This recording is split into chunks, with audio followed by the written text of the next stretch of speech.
The alpha king hunted her through the forest. His wolf stopped at her throat. She stood at the tree line with her wrists still warm from the rope. That's the image I keep returning to. Not the torchlight.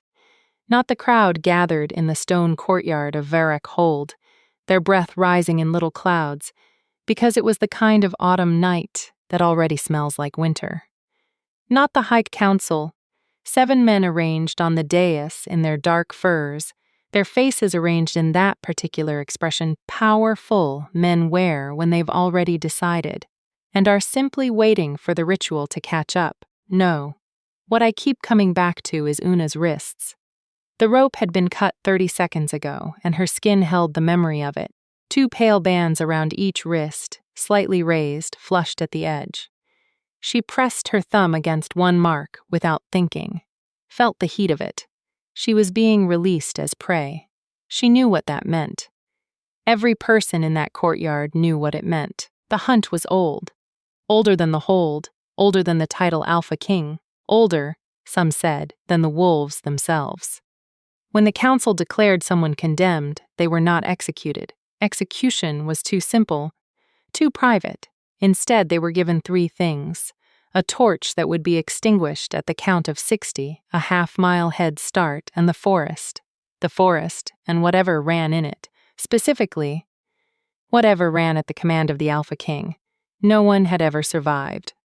The woman standing at the tree line was 23 years old and had 2 braids pinned at the back of her skull, in a style her mother had taught her, the kind of tight, intricate work that takes 40 minutes and stays neat for 3 days.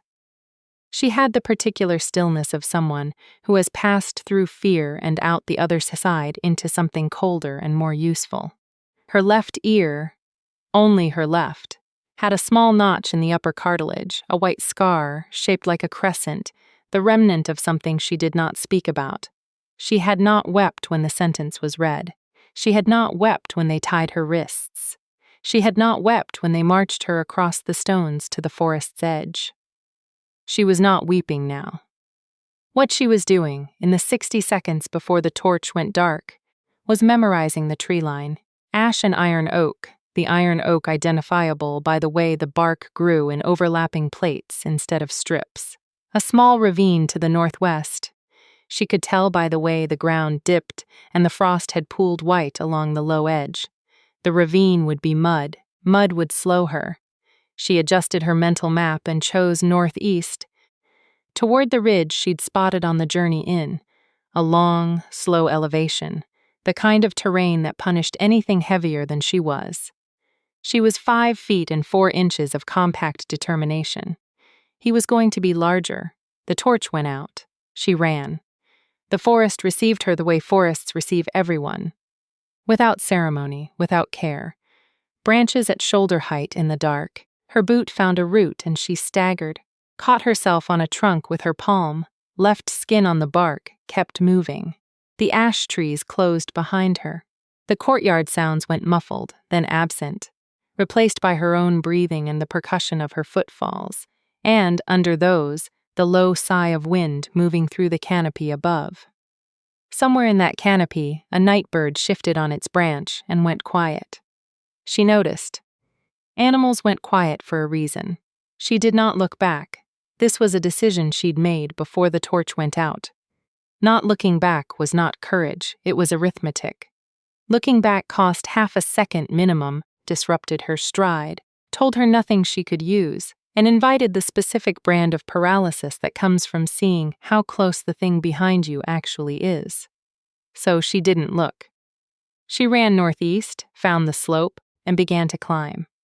Her name was Una, and she had been condemned for one reason the council said aloud, and one reason they didn't. The reason they said, conspiracy against the Alpha King, correspondence with a rival pack, sedition. The charge was read in the flat, careful voice of High Counselor Brennan. A square man with a jaw so heavy, it seemed to pull his whole face downward. And it had the feel of something that had been drafted very carefully by multiple people over multiple days. Precise without being specific, formal without being true. The reason they didn't say, she had found something. A record, old, written in the cramped accountant's hand of a council scribe, detailing a series of transactions that moved silver from the crown's own vault to 3 border lords, who had, 8 months later, orchestrated the raid that killed 14 people in the village of Esmark. 14 people, including Una's sister. Her sister, who had been 19 and had a laugh you could hear from 2 houses away, and who had been described in the official record as collateral loss in a border dispute. Una had not intended to start a war. She had only intended to show the record to someone who could act on it. But the council had ears everywhere, and she had been careless. Not about the record itself, but about trusting the wrong woman with a piece of information she should have kept behind her teeth.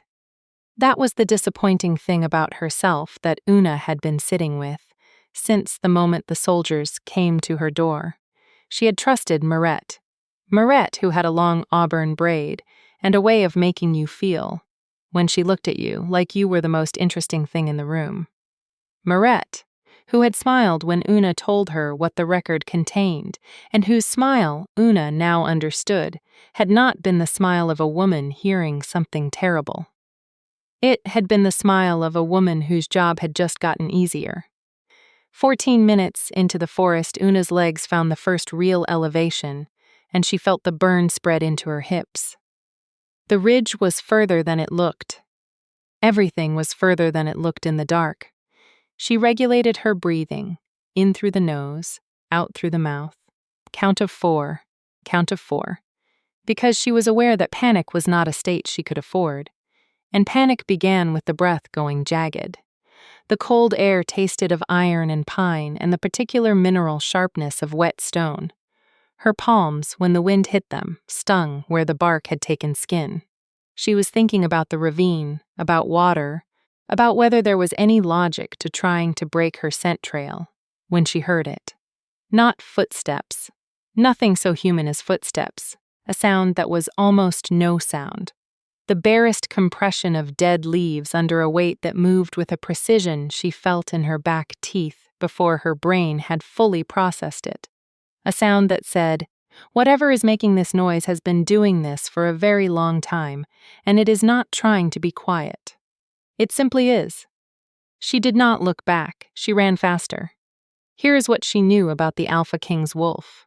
Everyone knew something, and almost all of it was layered in the particular gauze of fear that humans apply to things they cannot fully look at directly. She knew the wolf was black.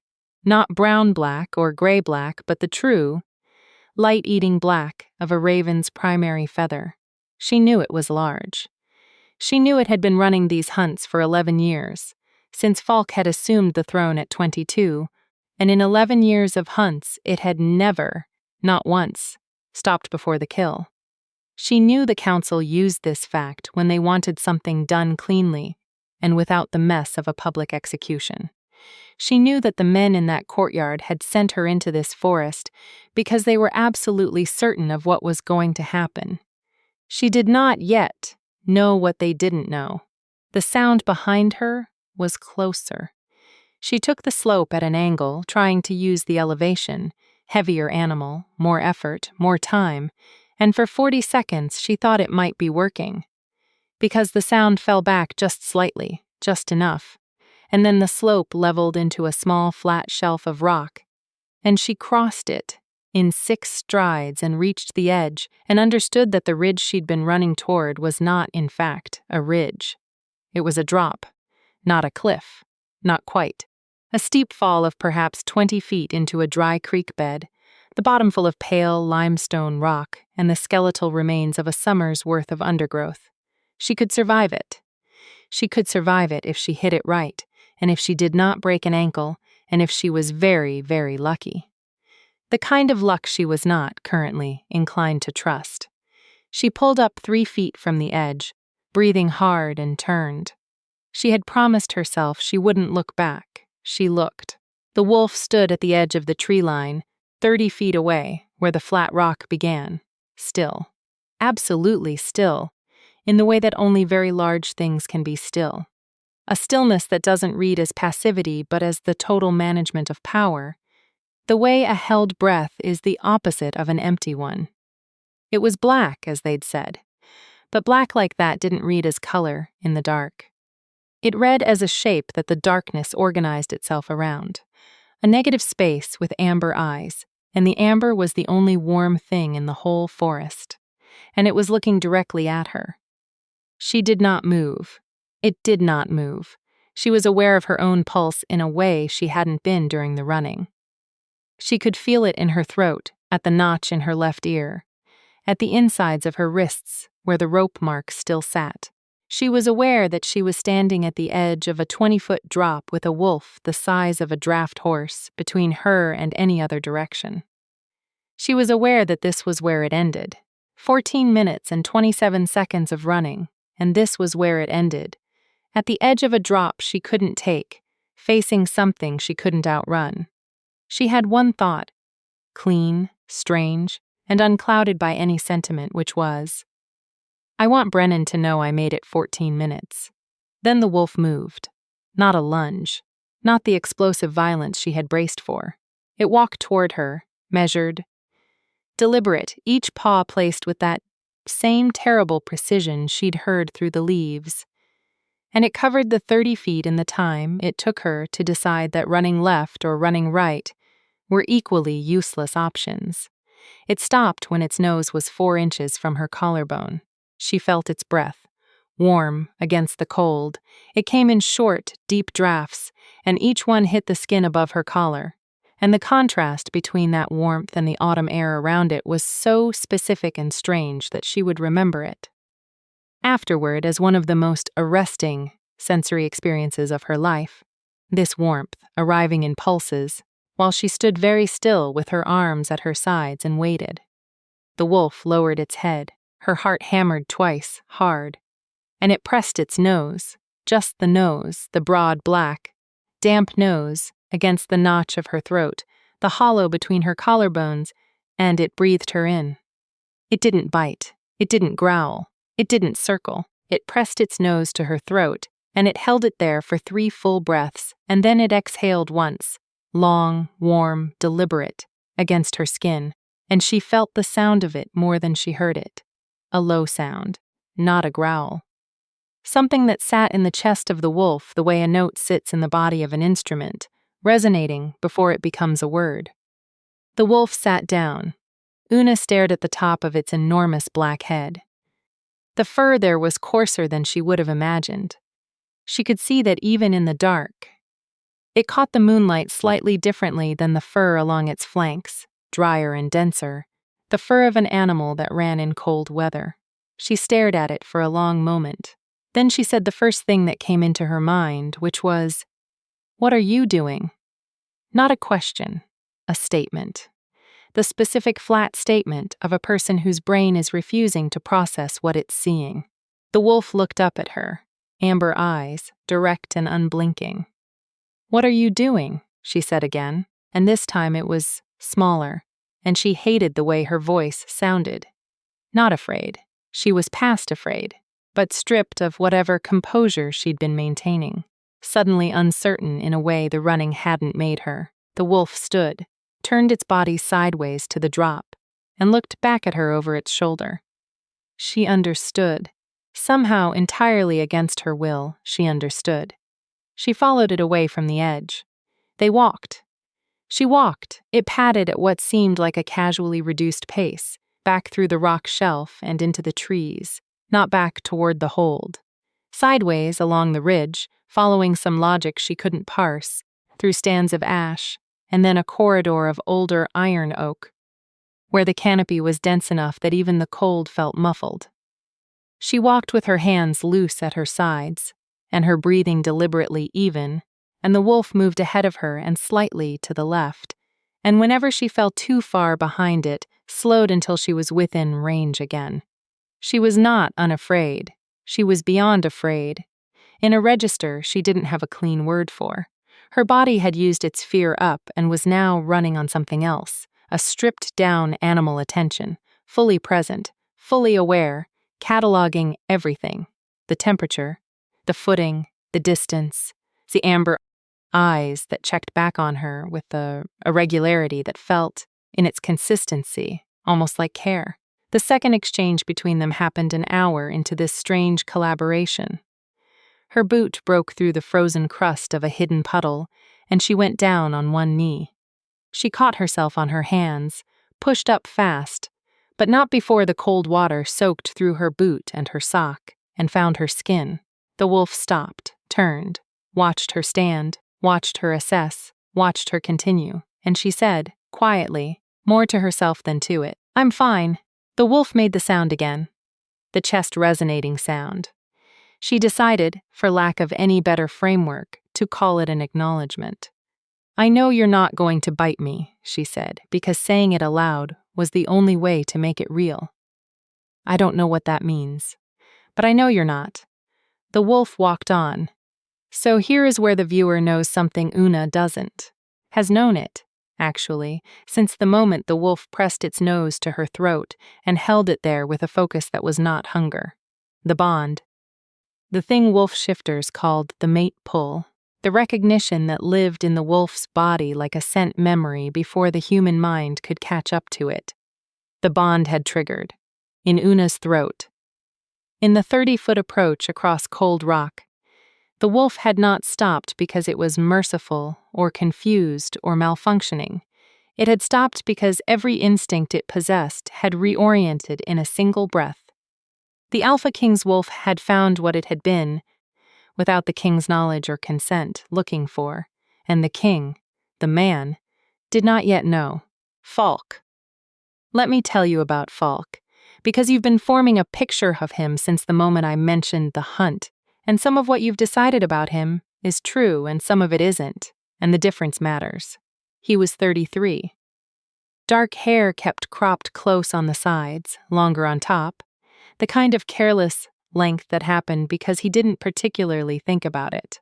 He had 11 years of the kind of authority that shapes a man's body differently than muscle does. Not size, exactly, but a quality of presence, the way he occupied space in a room. His one specific physical detail, the thing that was only his.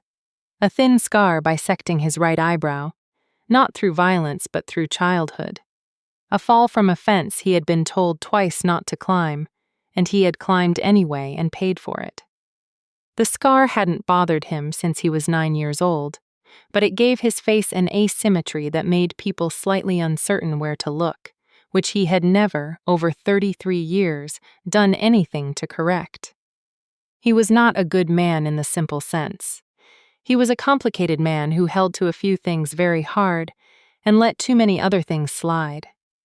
He had spent 11 years being Alpha King, and in 11 years he had done work he was genuinely proud of and work he wasn't, and he had learned to tell the difference, but not always, in time.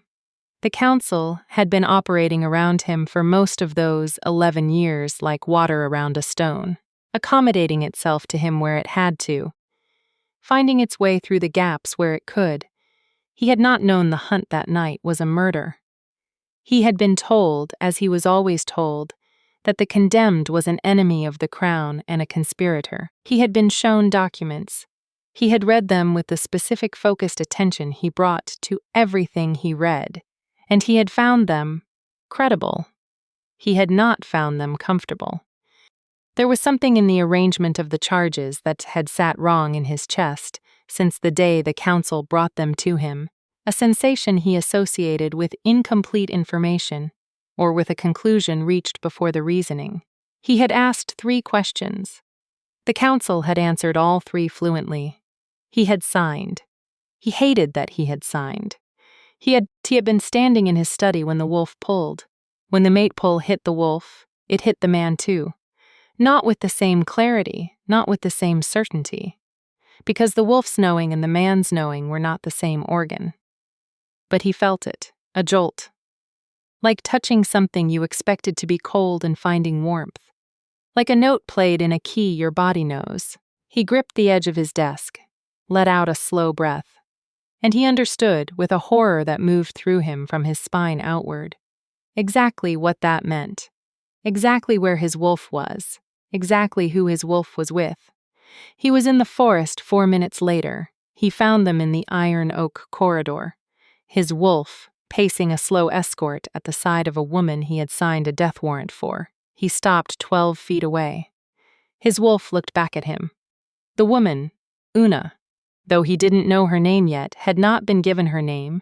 The council delivered the condemned to him as a category rather than a person, looked at him with eyes that were, in the dark, very dark brown, and held his gaze with a directness that most of his lords did not manage. He said her name before he knew it. Una. She blinked, just once. "How do you know my name?" she said. He didn't answer, because the honest answer was, "I didn't, until this moment, and I don't know how that's possible." And his wolf was pressing its shoulder against his thigh, and he was trying to hold 11 years of authority in his posture, while something very old and very not authority was happening to his chest. "Are you hurt?" he said instead. "My palm. A beat, and my boot is wet." He looked at the wolf. The wolf looked at him. There was, between man and beast, a conversation with no language, a rapid, mutual transmission of information and recrimination, and the man's side of it included a significant amount of "what have you done," and the wolf's side of it was serene with something that was not quite "I told you so," but was the felt equivalent. "Come with me," Falk said, "to the hold. Not a question, a test. Yes, where the council is." He was quiet for a moment, his jaw set. "Yes. Then I'd like a guarantee that the next thing that happens to me isn't another sentence." "I can't give you that," he said, and she held his gaze and he continued, "I can give you my word that whatever happens, it happens with me present and aware." Una looked at the wolf. The wolf sat, placid, as though it were a perfectly ordinary arrangement for an apex predator to sit in a forest at midnight, serving as a character reference. She looked back at the man. "Your word," she said. "My word," she exhaled once, through her nose, looked at the dark above the iron oaks. "Your word is the same word that signed the sentence." He swallowed, twice. "Yes," he said. "It is." She nodded, not in agreement, exactly, but in the way a person nods when they've accepted a bad option because the options are all bad, and they are done pretending otherwise. She began to walk in the direction of the hold. The wolf fell in beside her. And Falk, the Alpha King, fell in on her other side, and the three of them moved through the iron oaks together in a silence that was thick with everything that had not yet been said. They reached the hold in 40 minutes. The torches still burned. The courtyard was emptier than it had been. The crowd had dispersed, gone back to beds or to taverns to discuss what they'd seen with the particular relish people, save for other people's catastrophes. The council was not gone. Brennan and the other 6 were in the great hall, gathered around the table, and they looked up when the doors opened, and their faces, Brennan's heavy-jawed face, and the pinched face of Counselor Veth beside him, and the carefully neutral face of Counselor Red, rearranged themselves in a sequence she would replay later. The sequence was expectation, adjustment, something that moved quickly through the territory of alarm and then arranged itself as welcome. "My lord," Brennan said. His voice was exactly the same. "The hunt was successful." "Yes," Falk said. He stepped to the side. Una came in behind him. "It was." Brennan looked at Una. The expression didn't move on his face, but something shifted behind it. A very small collapse, like one stone settling against another deep underground. Veth, beside him, was not as practiced.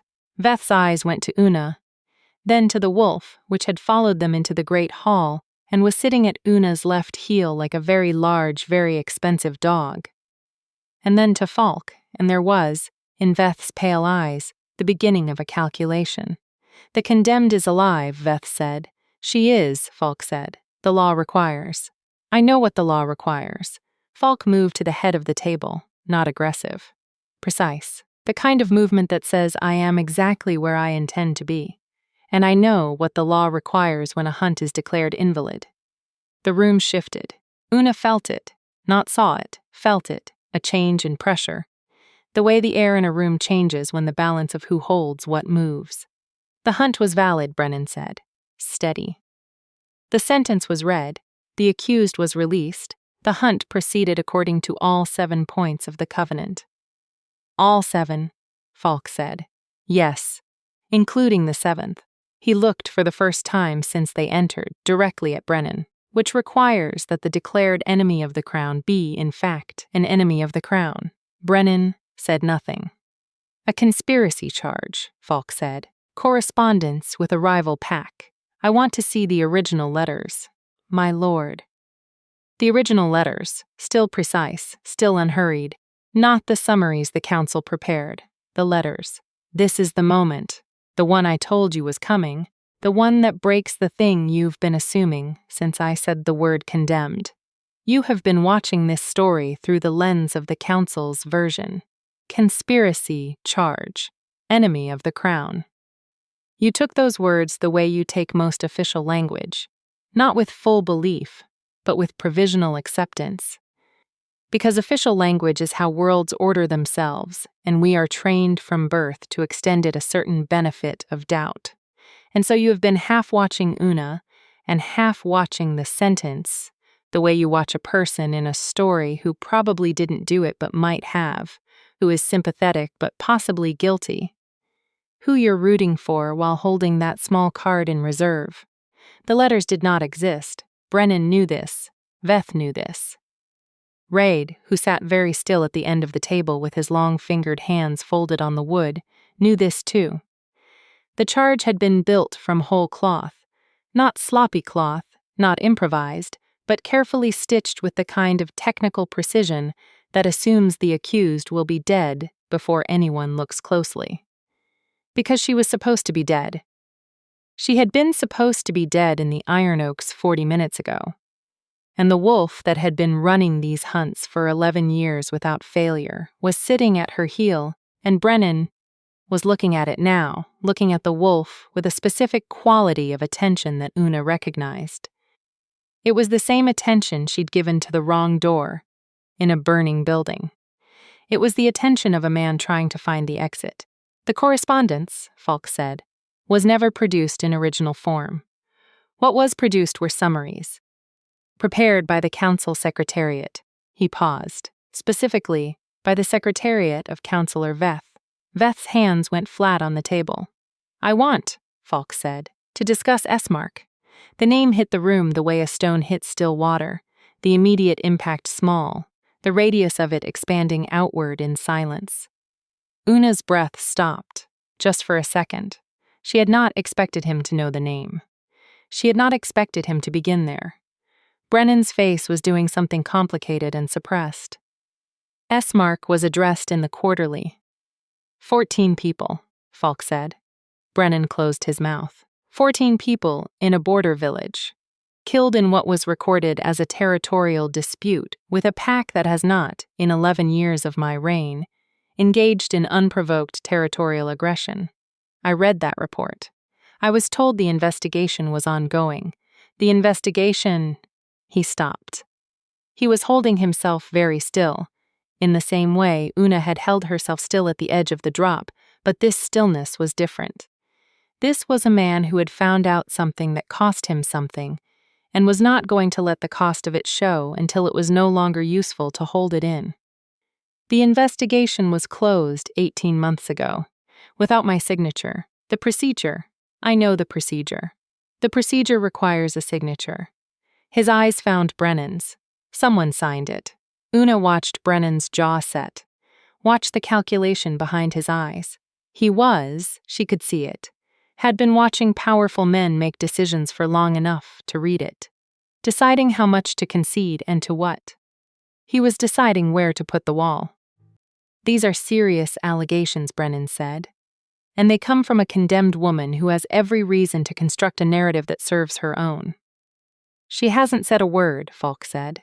Brennan stopped. Since we entered this room, Falk continued, Una has said nothing. Everything I've said has come from my own investigation, which I began. And here something crossed his face, not quite anger. Something older and more controlled than anger. 12 days ago. When I started feeling that the summaries I'd been given were where the evidence ended, rather than where it began. The admission sat in the room. Una absorbed it. He had been investigating for 12 days. 12 days ago, she had already been arrested. He had started pulling at the thread before the sentence, before the hunt. He had felt the wrongness of it, and he had started looking, and he had not looked fast enough. And she had run 14 minutes through a dark forest and felt a wolf's breath on her throat before any of it had come to matter. That was the disappointing thing about him, and she knew it, and she held it. He had looked, yes, he had started looking. But he had also signed the sentence, and she had run. The plant I told you to hold. There was a third person in that courtyard when the sentence was read. Not Brennan, not Veth, not the other 5. Someone standing at the back, in the shadow of the stone arch, where the torchlight didn't reach.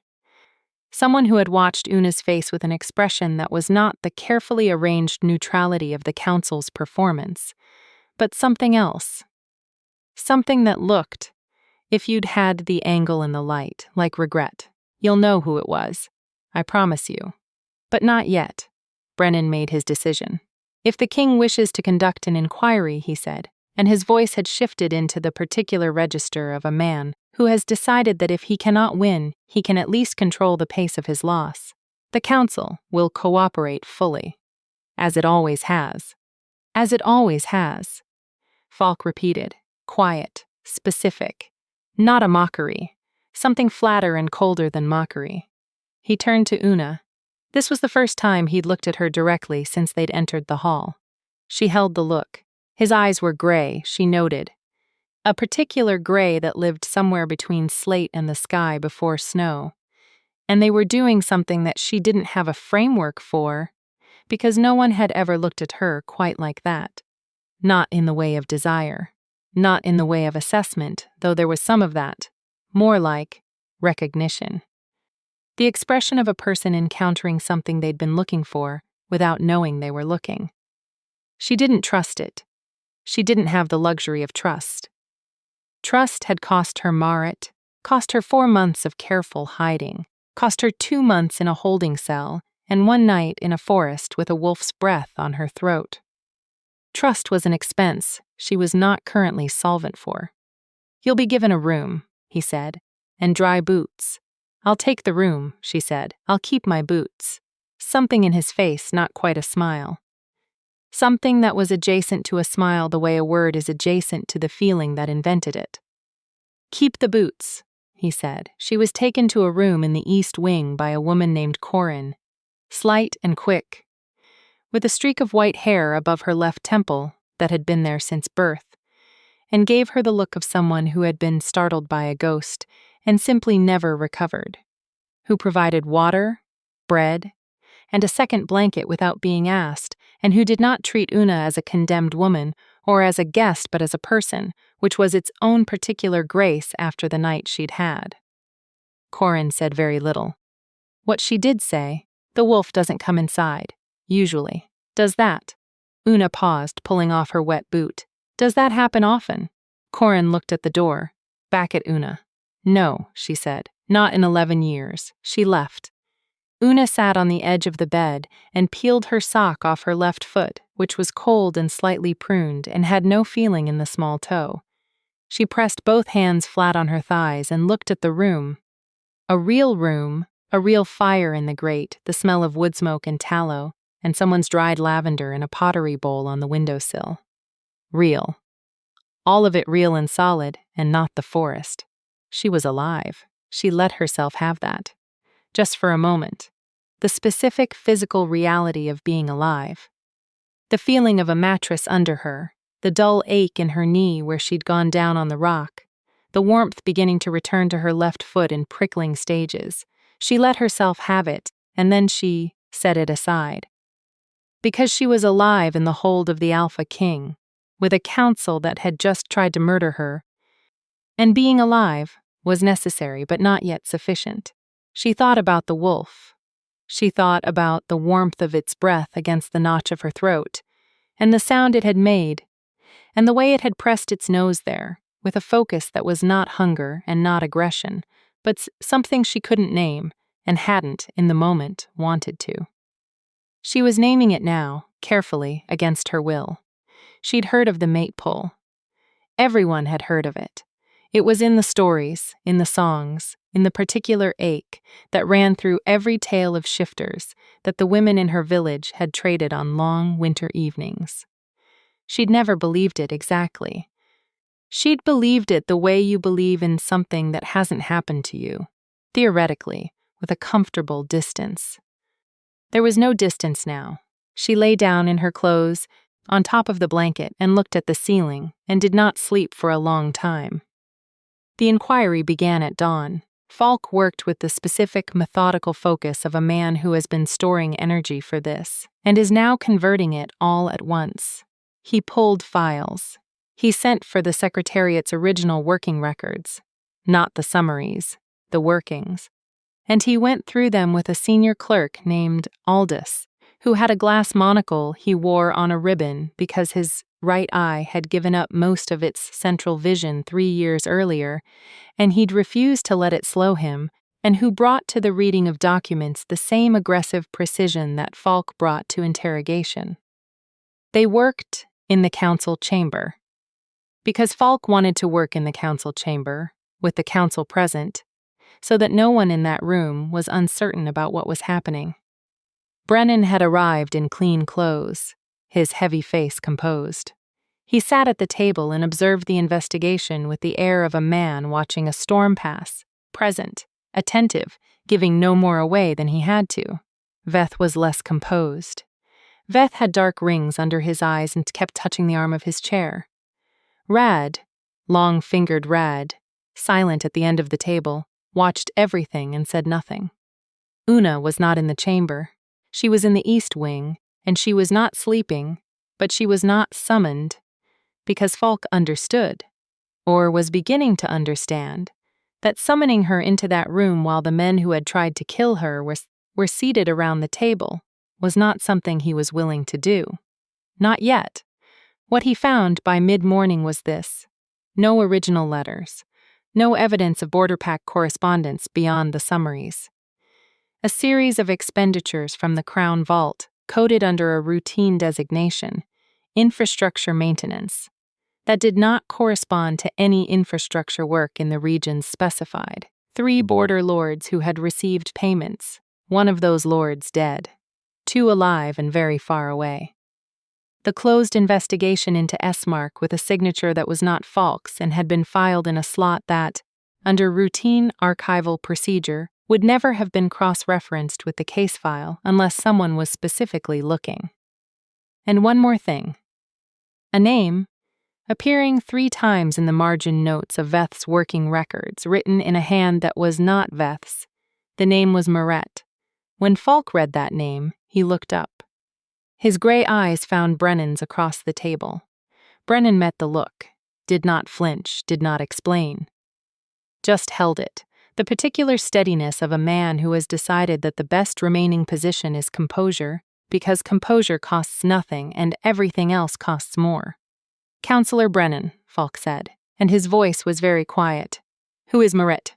Brennan's jaw settled. "A former informant," he said, "used for routine intelligence gathering." Routine. Yes. "Her name appears," Falk said, "in connection with the files on the condemned, not as an investigator, as a source. And the information she sourced," he set the page down on the table, "is the entirety of the evidence that led to the sentence." Brennan said, "Informant networks were fabricated," Falk said. The room went quiet in a different way than it had been quiet.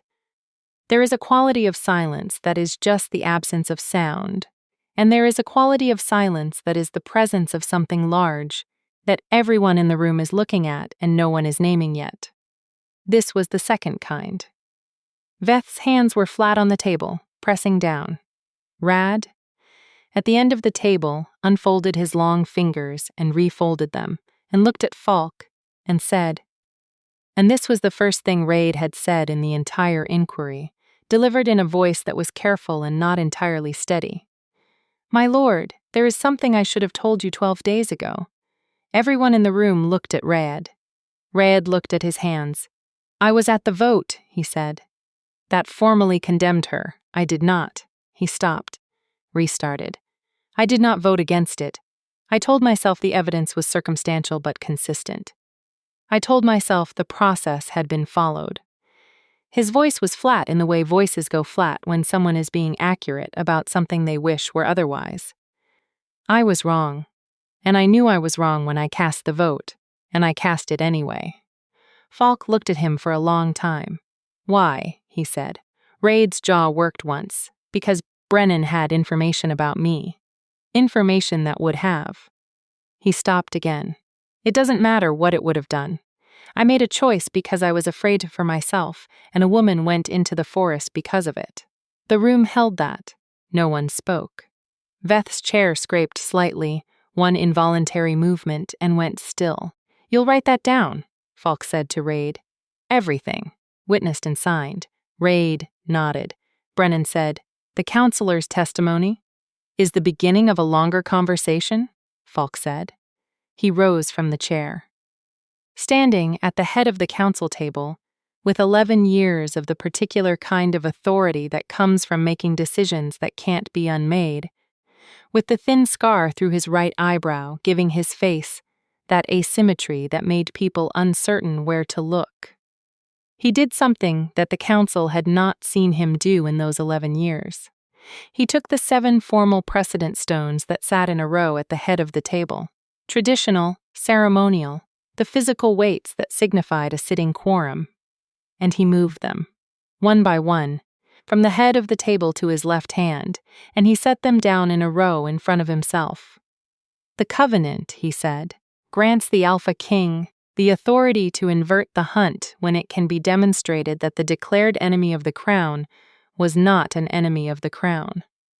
You know this. Every man in this room knows this provision exists, because the council drafted it.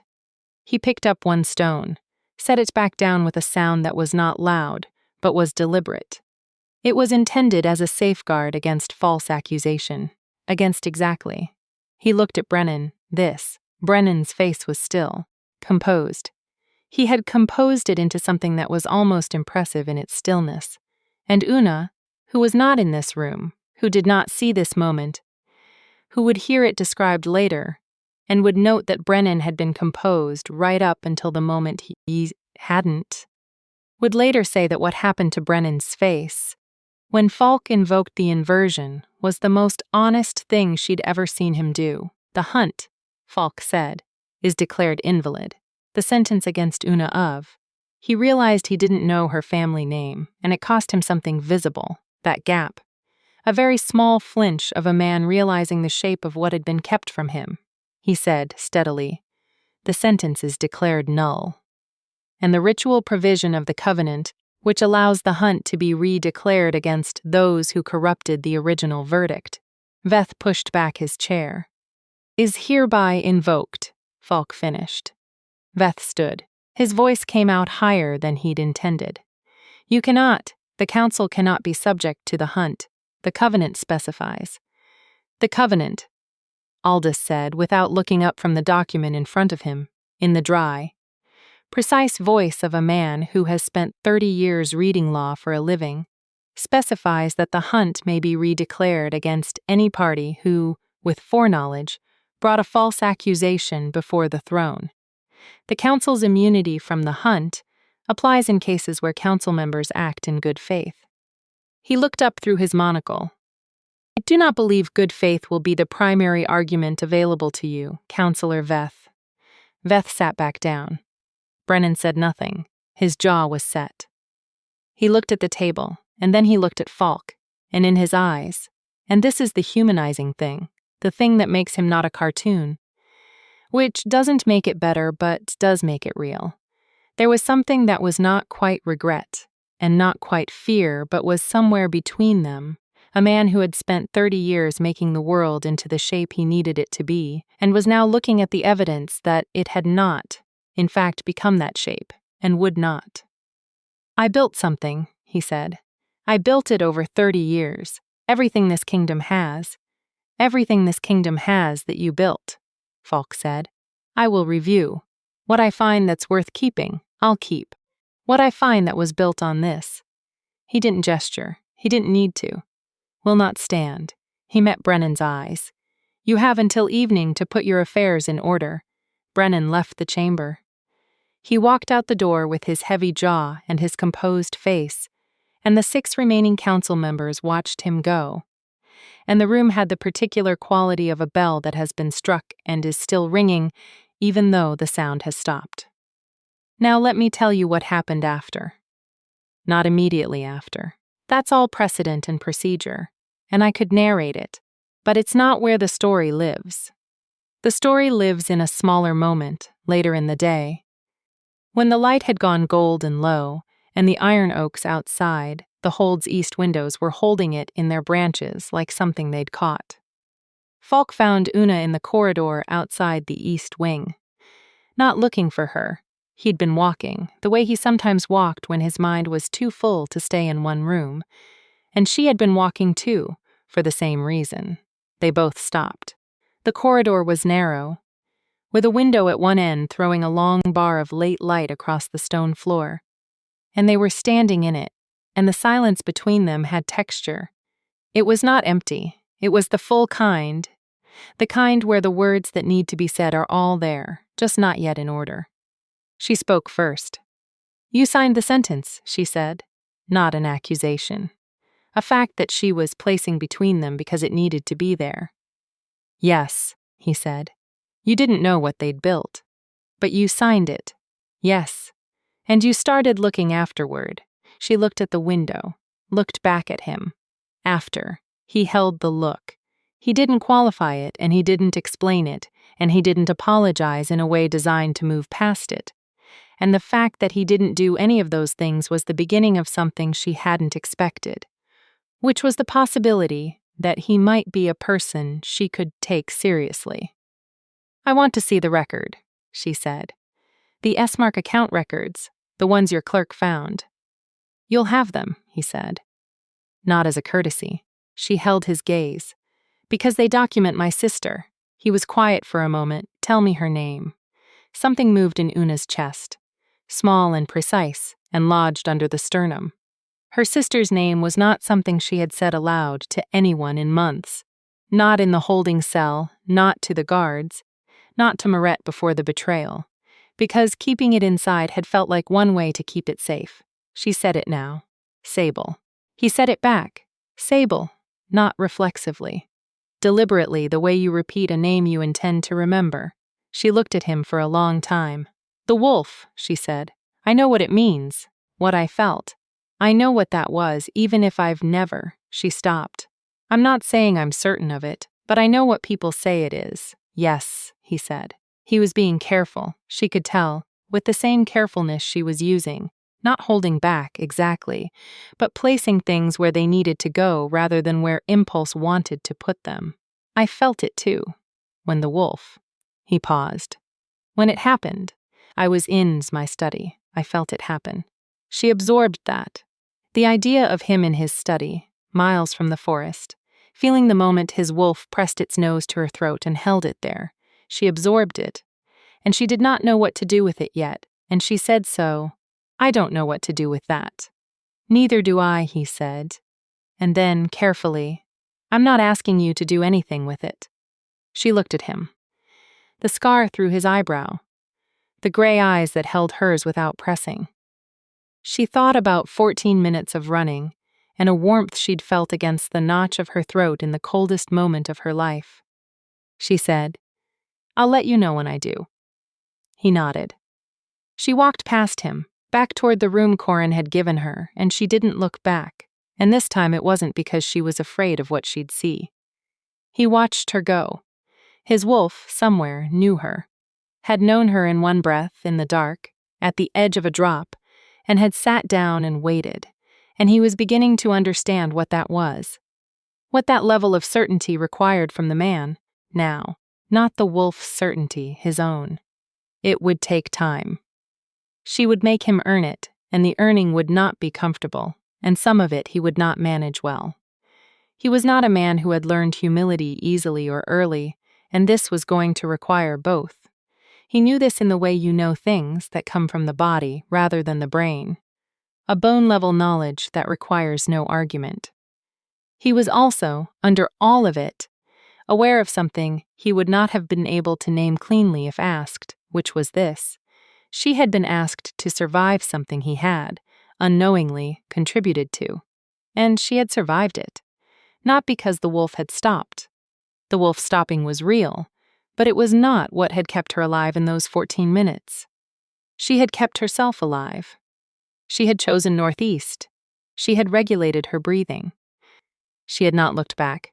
He stood in the corridor for a while after she was gone, looking at nothing in particular, thinking about a woman who had run through a dark forest and come out the other side, with her wrists still warm from the rope, and her boots wet and her composure intact, and had asked him for a guarantee and had accepted his word when he couldn't give one, and had said, "I'll let you know when she was ready."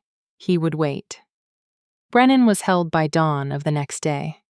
Not by the hunt. The hunt's formal invocation against the council required the particular kind of evidence presentation that Aldous and his monocle and his 30 years of legal precision spent the next 72 hours assembling. Veth was held with him. 2 of the other council members, it turned out, had known about the falsified charges and said nothing now, and their silence was its own kind of testimony. 3 had known nothing, and were shaken and cooperative in the manner of people who have discovered the ground beneath them has been less solid than advertised. Raid sat with Falk and Una in a small room off the main hall on the second day, and gave his account in the steady, deliberate voice of a man who has decided that honesty is the only thing he has left to offer. Una listened without speaking. At the end, she said, "The information Brennan had on you. You should give it to someone you trust, not so it can be used, so it can't be." Raid looked at her for a moment. "I don't understand what that means for me," he said. "Legally. It means you're a witness rather than a defendant," she said, "which is a smaller thing than justice, but it's the thing that's available." He nodded once. His long fingers folded, refolded. "I'm sorry," he said. "Not to the room. To her, specifically." "I am profoundly sorry." She held his gaze. "I know," she said. "I'll tell you when that matters." He flinched. Just slightly. It was the most honest response he'd given. "Marit, and this is the secondary question I planted, the one I told you would resolve in Act 5, the shadow in the archway during the sentence reading. Marit was found 3 days later. Not hiding, exactly. Waiting more like at a rented room in a village, a day's ride from the hold, in the particular stasis of someone who has done what they set out to do and has not yet decided what to do next. She was brought to the hold on the 4th day, and she sat across from Una in a room with 1 window and 2 chairs and the residual smell of candle wax and old wood. The shadow in the archway. The woman who had watched Una's face that night. The regret Una had not been positioned to see. Una had thought, in the weeks before the arrest, that Maret was her friend. She had revised this during the arrest. Revised it further in the holding cell. On the night of the hunt, she had thought of Maret, with the particular cold clarities of someone who has burned a thing down to what it actually is. And now Maret was sitting across from her with her long auburn braid, and her hands folded in her lap, and her expression. This was not what Una had expected. She'll tell you that. Not defensive. Hollowed. "You watched them read the sentence," Una said. "Yes, why?" Maret's hands tightened in her lap. "I told myself," she stopped. "I told myself that you'd find a way out, that you always found a way." "I didn't find a way," Una said. The wolf stopped. Maret's eyes were bright. She didn't let them spill, but they were bright. "I know." "What did they give you?" Una said. "Money." Her voice was flat. "And they told me." She stopped again. "They told me you'd be held, not sent to the forest.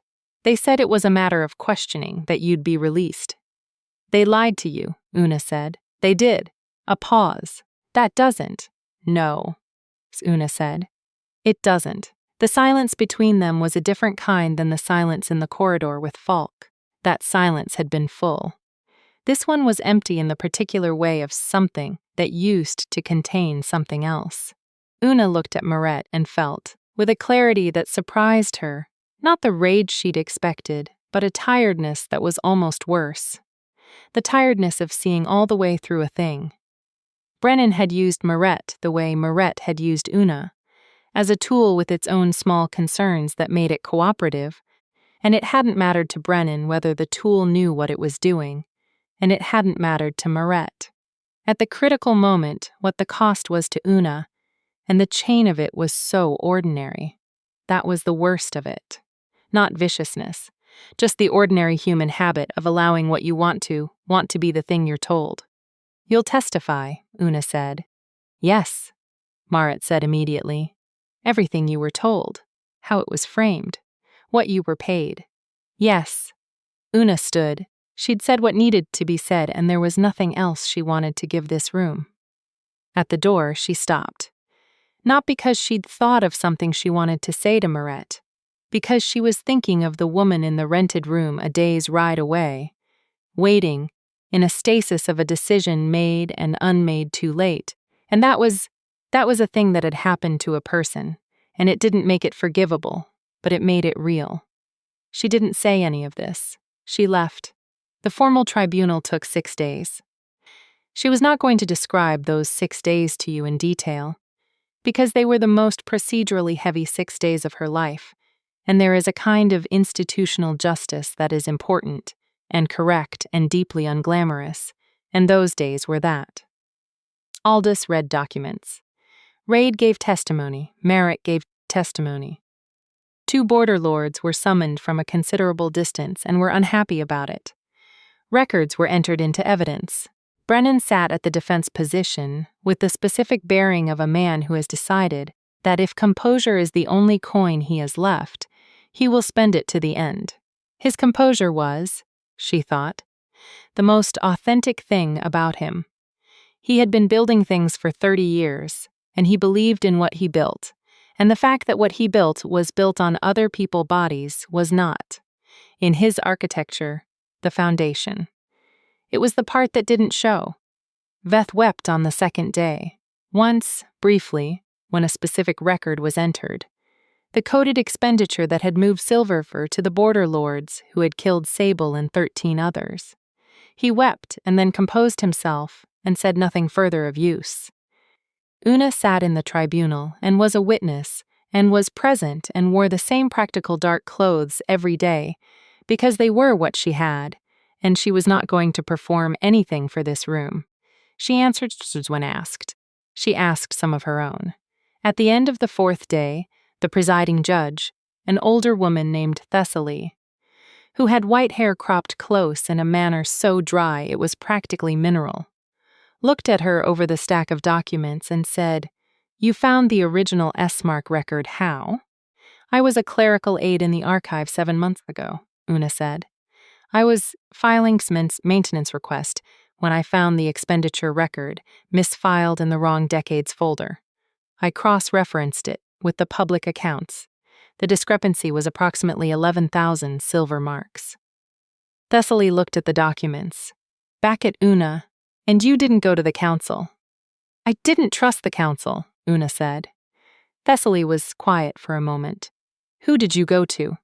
Una said nothing. "The record shows," Thessaly said, "that you attempted to arrange a meeting with 2 persons in the capital. Neither agreed to meet. After which you were arrested." She set down her pen.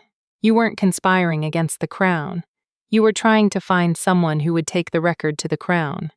"Yes," Una said. Thessaly made a sound that was not quite a laugh, and not quite not a laugh, and written it into the record as witness confirmed. On the 6th day, the verdicts were entered. Brennan. Veth. The 2 cooperative council members received formal censure and removal rather than prosecution. Thessaly's decision, argued over, ultimately accepted, on the grounds that their cooperation had been material to the tribunal's speed. The border lords were another matter, another tribunal, another month. That tribunal Una did not attend. She had given her testimony about Sable before it began, in the same dry, controlled voice she had used for everything, and she had walked out of that room into a corridor, and, stood against the stone wall for a few minutes with her eyes closed. She did not weep. She wanted to, and she didn't. And she couldn't say afterward whether that was strength, or just the particular emotional debt she'd been running up since Sable died and hadn't paid yet. She suspected the latter. The cost of what it had taken to get here was not dramatic. It was not a single wound. It was the accumulated weight of the last 8 months, the isolation of knowing what she knew and not being able to place it anywhere safe, the loss of Marette, which was not grief exactly, but was something adjacent to it, the 4 months in the holding cell, the 14 minutes of running, and underneath all of it, persistent and unaddressed, the fact that her sister's death had been recorded as collateral loss and would be recorded differently now, but was still, in every way that actually mattered, a loss. She carried that.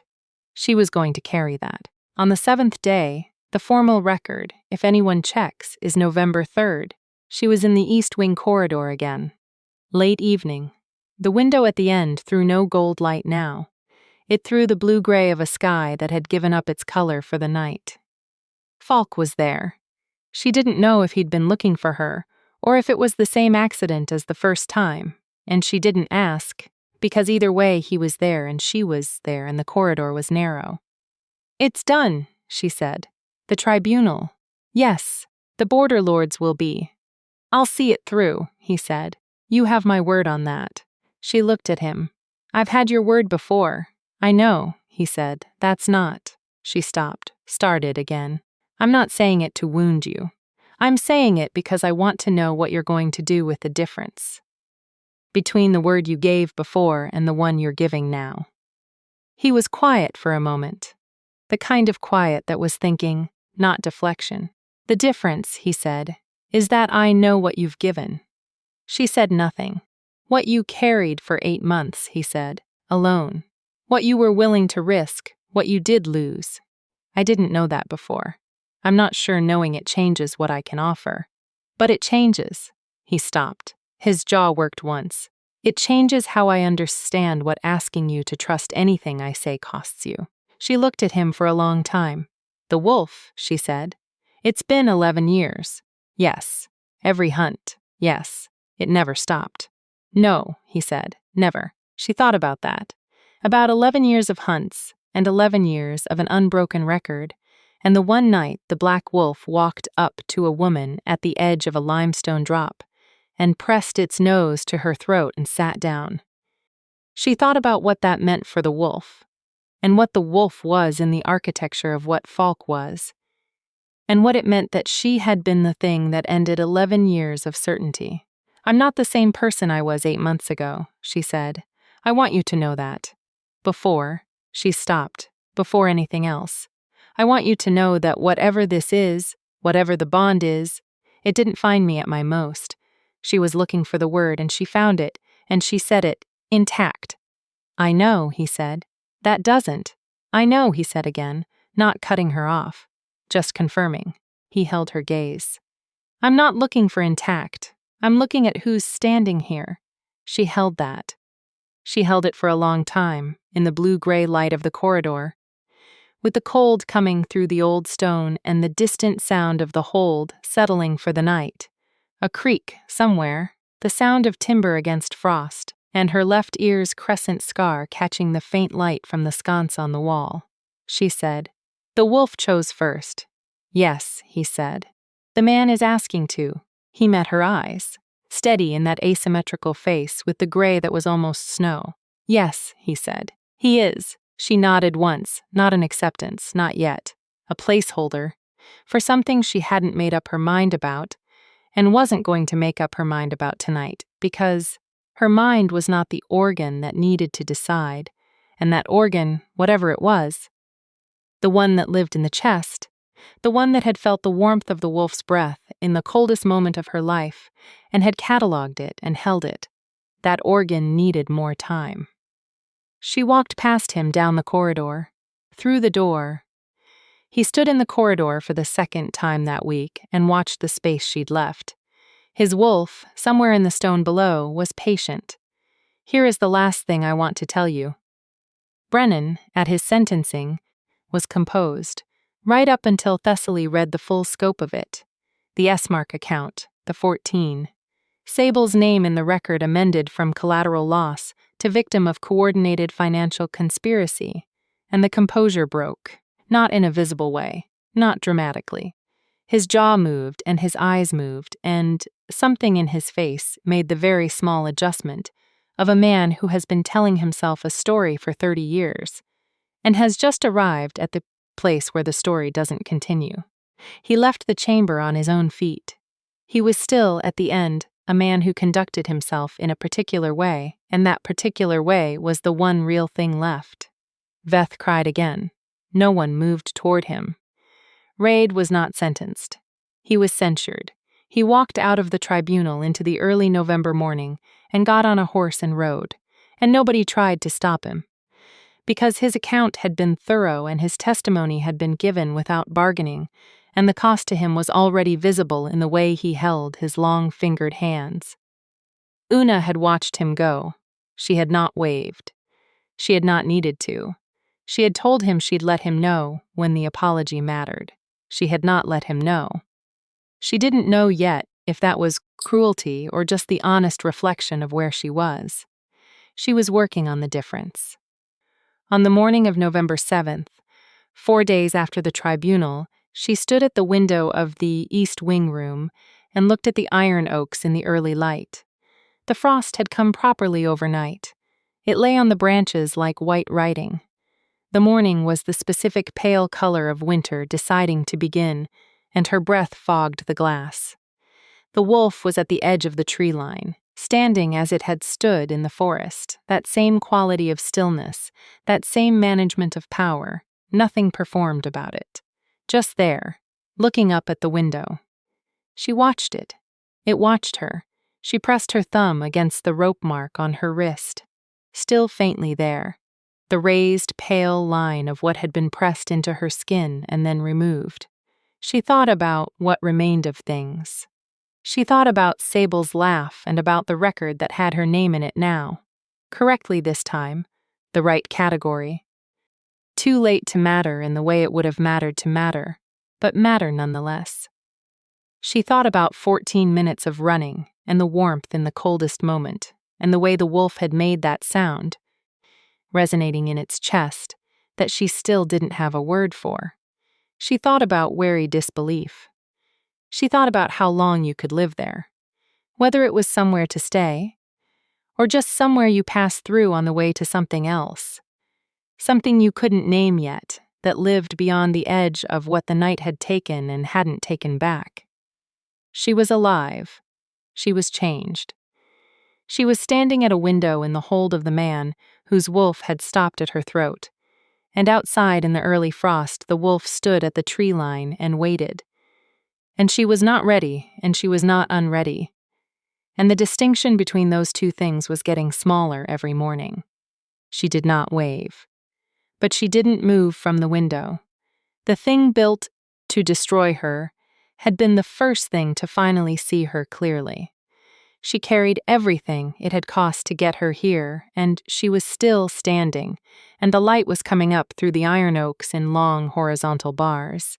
And the wolf's amber eyes were warm even at this distance, even through glass, even now. The frost did not melt. The wolf did not move. And Una's breath stayed on the glass a moment after she stepped back. Still there, still warm, already fading. End of script, Runtim estimate. Approximately 58 to 62 minutes at 150 words, minute narration pace.